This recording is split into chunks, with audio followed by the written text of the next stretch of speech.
প্রধানমন্ত্রী তারেক রহমানের চীন সফরের সময় চীনের প্রেসিডেন্ট শি জিনপিং এর সাথে প্রধানমন্ত্রীর আলোচনায় বাংলাদেশ এবং মিয়ানমার হয়ে চীন পর্যন্ত ইকোনমিক করিডোর স্থাপনের প্রস্তাব এসেছে বলে আমরা মাহদি আমিন সাহেবের বক্তব্যে জানতে পেরেছি।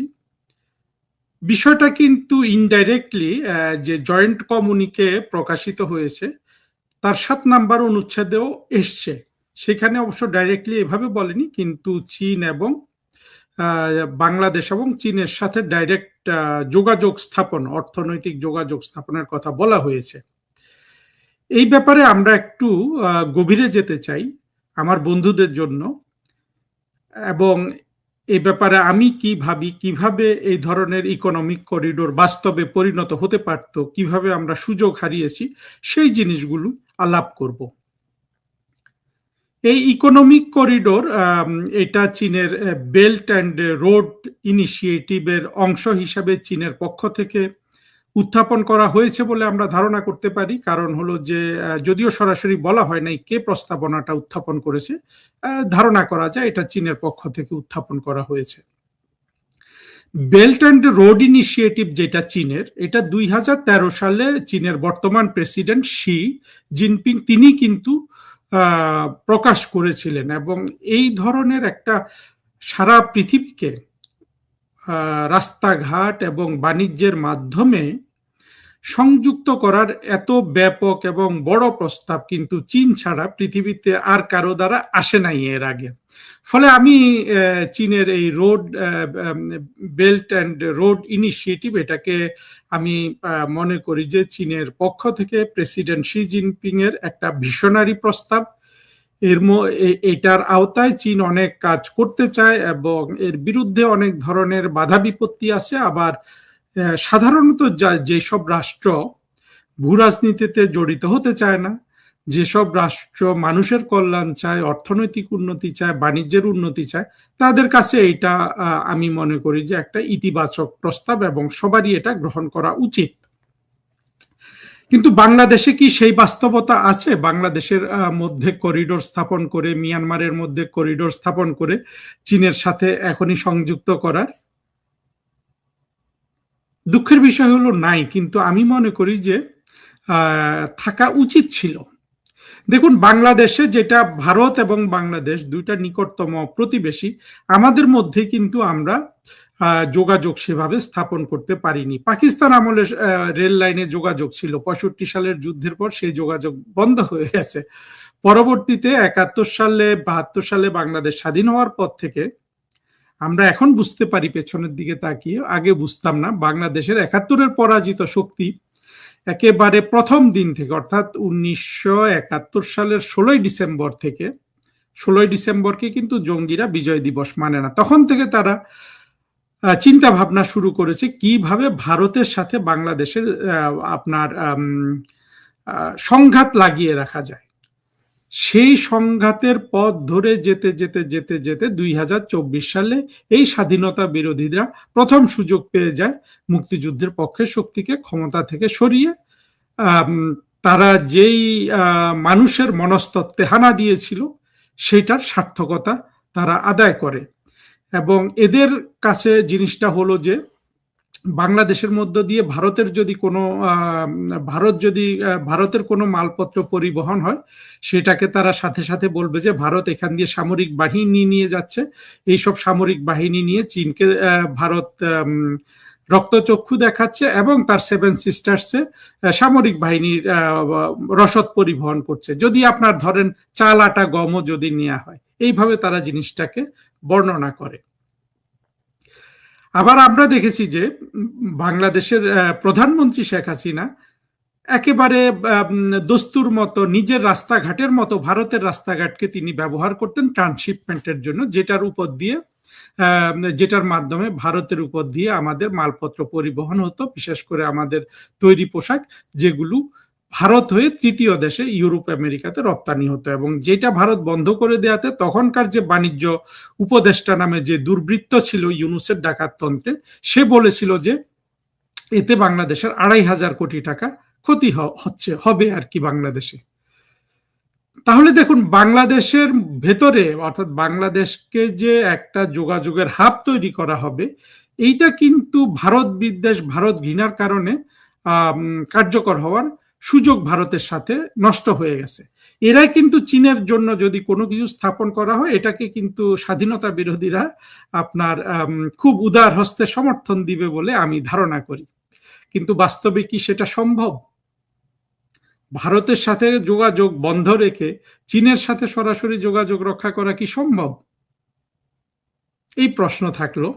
কিন্তু করিডোর নিয়ে আরেকটা মজার বিষয় কিন্তু ঘটে গেছে। দেখেন, এটাকে বলা হচ্ছে ইকোনমিক করিডোর, অর্থাৎ অর্থনৈতিক কার্যক্রমের জন্য এই করিডোর, অথবা রাস্তা বলতে পারেন, সড়ক এবং রেল যোগাযোগ। করিডোর আসলে তো কিছু না, সড়ক এবং রেল যোগাযোগ সেইটা একই জিনিস। কিন্তু ইউনুসের আমলে আপনার রজার খলিল প্রস্তাব দিয়েছিল নিশ্চিতভাবে ইউনুসের মাধ্যমে। কি জন্য?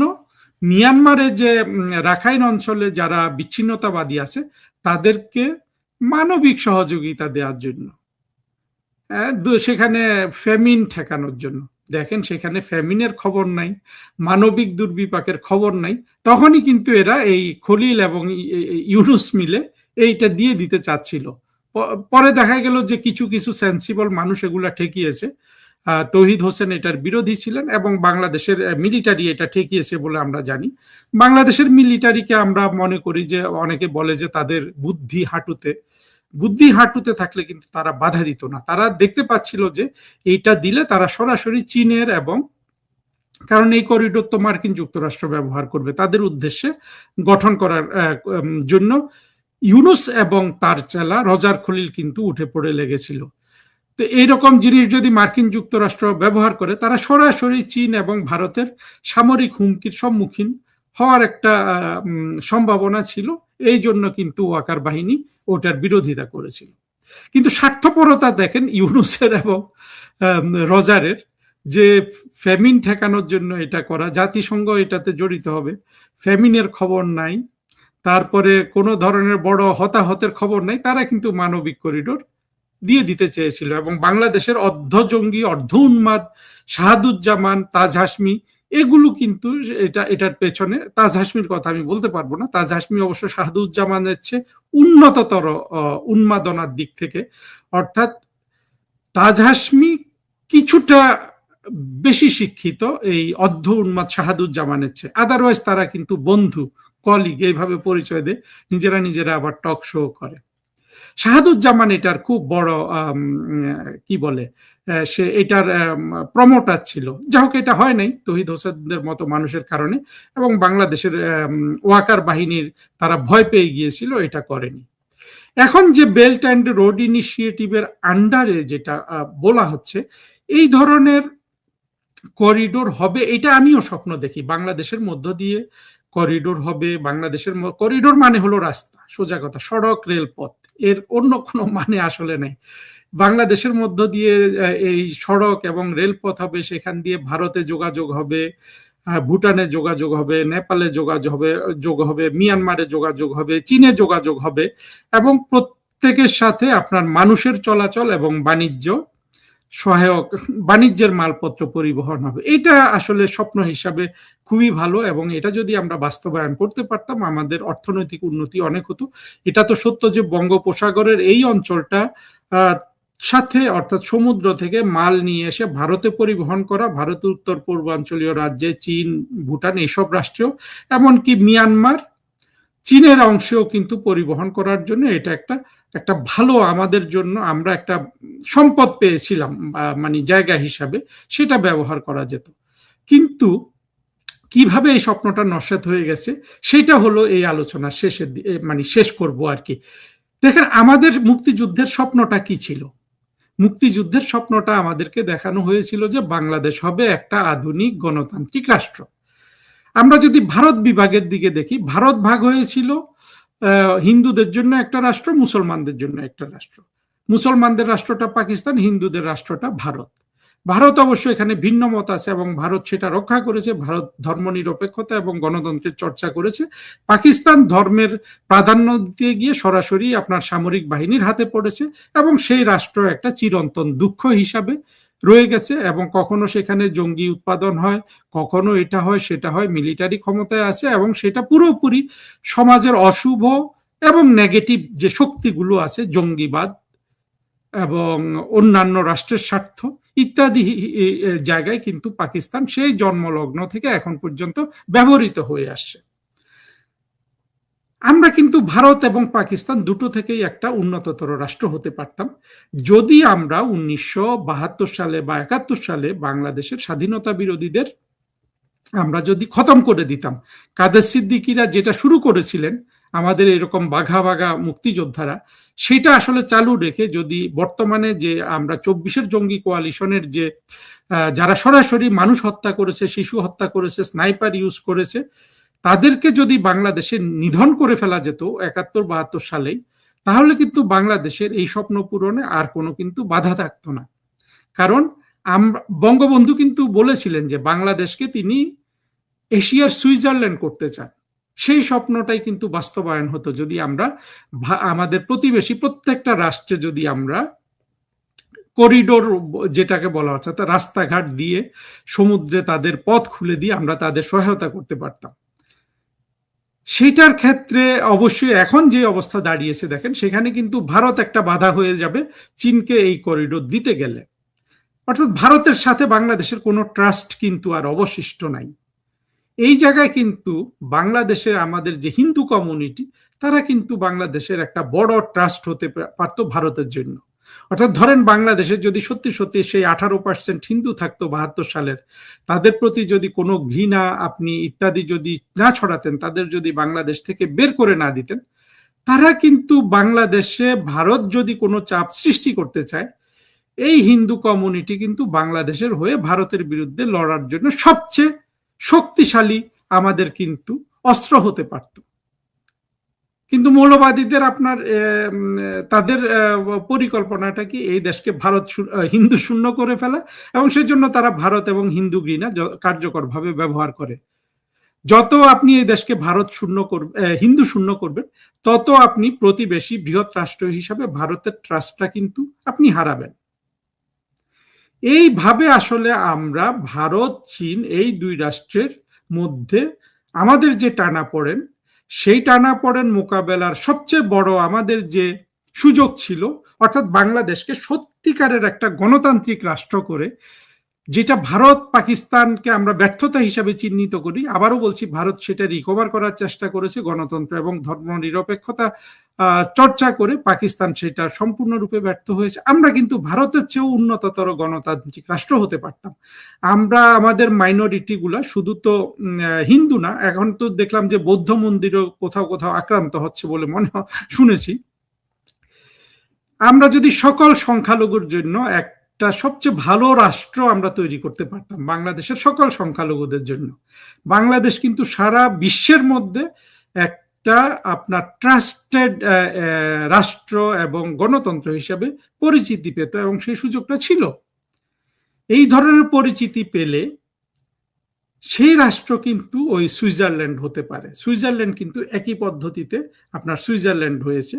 আমরা দেখেছি যে দ্বিতীয় বিশ্বযুদ্ধ, প্রথম বিশ্বযুদ্ধ, কোনো বিশ্বযুদ্ধে সুইজারল্যান্ড জড়িত হয়নি, বড় বড় শান্তি চুক্তিগুলো সুইজারল্যান্ডে হয়। আমরা যদি আমাদের গণতন্ত্র ধরে রাখতাম, গণতন্ত্র ধরে রাখার প্রথম এবং প্রধান শর্ত ছিল 1972 সালে স্বাধীনতা বিরোধীদের সমূলে বিনষ্ট করা। বাংলাদেশের গণতন্ত্রের একমাত্র বাধা কিন্তু 24-এ যারা জঙ্গি উত্থান ঘটিয়েছে, তারা বিএনপিকে মাসল পাওয়ার হিসাবে পেয়েছে, কিন্তু বিএনপিকে তো এখানে অক্সিলিয়ারি ফোর্স ছিল। মূল ফোর্স কারা ছিল? জামাত হেফাজত। এই ফোর্সটাই হলো বাংলাদেশে গণতন্ত্র প্রতিষ্ঠার একমাত্র প্রতিবন্ধকতা, এবং এটা বাংলাদেশে থাকবে না, এটার অস্তিত্ব থাকবে না। এই প্রতিশ্রুতি নিয়েই কিন্তু আমরা স্বাধীনতা যুদ্ধে গিয়েছিলাম, আমরা পাকিস্তান থেকে বাংলাদেশকে স্বাধীন করেছিলাম, যে বাংলাদেশে কোনো অগণতান্ত্রিক শক্তি থাকবে না। সেই অগণতান্ত্রিক শক্তি কিন্তু এমন ভাবে ক্ষমতা পেয়েছে বাংলাদেশে যে 24-এ তারা জঙ্গি উত্থানি করে ফেলেছে। আমি যেটা বলার চেষ্টা করেছি সেটা নিশ্চিতভাবে আপনারা বুঝতে পেরেছেন যে আমরা যেহেতু আমাদেরকে গণতান্ত্রিক একটা নিরপেক্ষ রাষ্ট্র হিসাবে গঠন করতে পারিনি, আমরা তো এখন অনেক ধরনের আপনার ভূরাজনৈতিক চ্যালেঞ্জের মধ্যে পড়েছি। এখন পাকিস্তান, তুরস্ক এরা এখানে এসে হানা দিচ্ছে। ফলে আপনি ভারত, চীন প্রত্যেকের সাথে ইকোনমিক করিডোর ইত্যাদি আপনি তৈরি করতে পারবেন না যতদিন বাংলাদেশে এই মৌলবাদী শক্তিগুলো থাকে। তারেক রহমান সরকারের এইখানে তিনিও তো এই জয়েন্ট কমিউনিকে তাতে তো লেখা হয় দুই পক্ষেরই আপনার সম্মতিক্রমে। সেই জায়গায় আমাদের আসলে এখনই বাংলাদেশ হয়ে চীনে যে করিডোর হবে, সেটা আসলে করতে গেলে ভারত বাধা দিবে। ভারতে কিছু করতে গেলে চীন বাধা দিবে কিনা জানি না, বাংলাদেশের মৌলবাদীরা বাধা দিবে। ফলে এই অবস্থায় আসলে বাংলাদেশ যে দক্ষিণ এশিয়ার সুইজারল্যান্ড হওয়ার একটা সুযোগ ছিল, সেই সুযোগ এখন একেবারে নষ্ট হয়ে গেছে।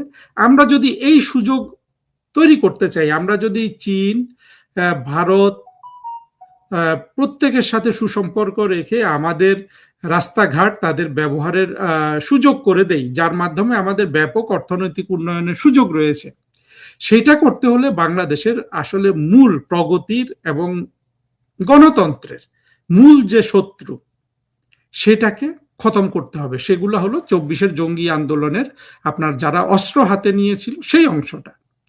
তারেক রহমানের সরকার তাদের সাথে বন্ধুত্ব করবে, তাদের তাদের মাসল পাওয়ার ব্যবহার করে ক্ষমতায় আসবে, তারপর এই ধরনের কার্যক্রম গ্রহণ করবে, সেটা আসলে হয় না। আমি প্রধানমন্ত্রী তারেক রহমানকে সরাসরি আহ্বান জানাতে চাই, আপনার এই ধরনের কার্যক্রম গ্রহণ করতে হলে আপনাকে অবশ্যই 2024-এ যাদের সাথে আপনি কোয়ালিশন করেছিলেন তাদের মধ্যে যারা সরাসরি চরমপন্থী, তাদের থেকে আপনি দূরত্ব সৃষ্টি করুন। ভবিষ্যতে দেখা যাচ্ছে তারা কিন্তু আপনার উপর ভীষণ কোপ দিতে পারে, সেই ব্যাপারে সচেতন থাকবেন। আমি আপনার রাজনৈতিক প্রতিপক্ষ, আপনার নীতি সমালোচনা করতে পারি, কিন্তু আপনি বা আপনার দল এই বাংলাদেশের সরাসরি যারা বিপদ, সরাসরি যারা আসলে শত্রু, তাদের হাতে আপনারা তাদের রোষানলে পড়ে আপনারা অনেক কিছু খোয়ান, সেইটা কিন্তু আমি আবার চাই না।